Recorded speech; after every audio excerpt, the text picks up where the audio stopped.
In this video, I show you how to fix TikTok video not loading problem or TikTok video not playing problem.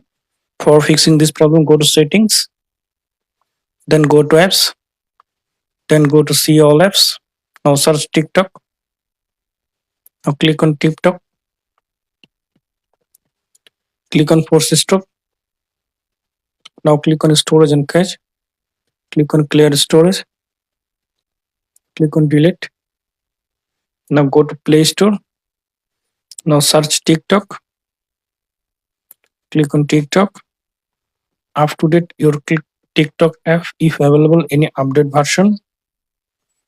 Now open TikTok app.